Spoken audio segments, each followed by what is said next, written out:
Nachádzame sa pred budovou Slovenského národného múzea, čo je národná kultúrna pamiatka, a pred budovou osobného prístavu na krásnom zelenom trávniku, kde je, taktiež rastú dva plátany a kde je pamätník oslobodenia sovietsko-dunajskou flotilou pri oslobodzovaní Bratislavy.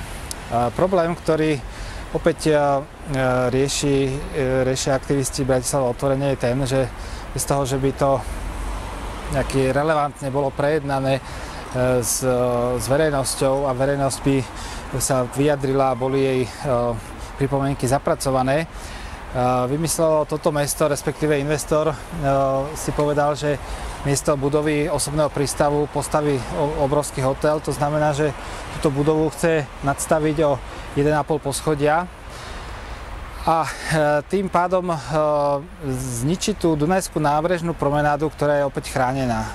Je chránená tým panoramatickým pohľadom z Petržalskej strany. A samozrejme, že tá nadstavba zatieni túto harmincovú budovu, túto národnú kultúrnu pamiatku Slovenské múzeum.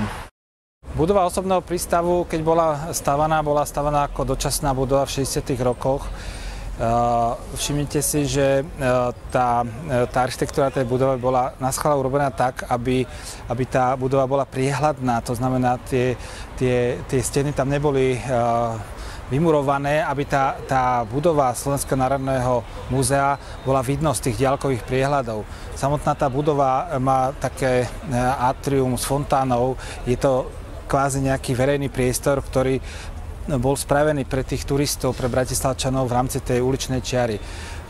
Nový projekt tú budovu celú zastavia, tá obrovská hmota a výška, ktorá bude ten monument, ktorý zakrie tú budovu, tej národnej kultúrnej pamiatky, ale aj stiesní tú ulicu, zmenší verejný priestor. Čiže toto je to, čo zničí tú tradičnú nábrežnú promenádu, či z Petržalskej strany, alebo to námestičko, alebo ten priestor, ktorý tu vznikol pred osobným prístavom.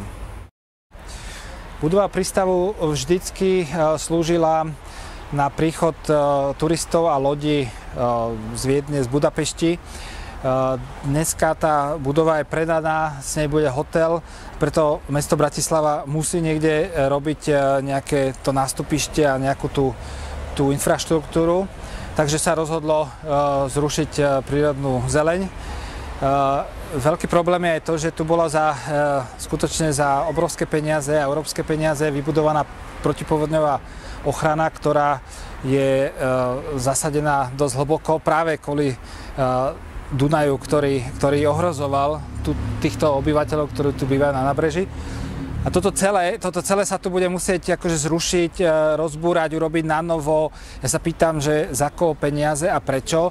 Prečo to, čo slúžilo občanom, teraz bude slúžiť súkromnému investorovi, to, čo slúžilo ako zeleň, stromy, pamätník, zrazu bude musieť zmiznúť len preto, že niekto sa rozhodol postaviť obrovský hotel.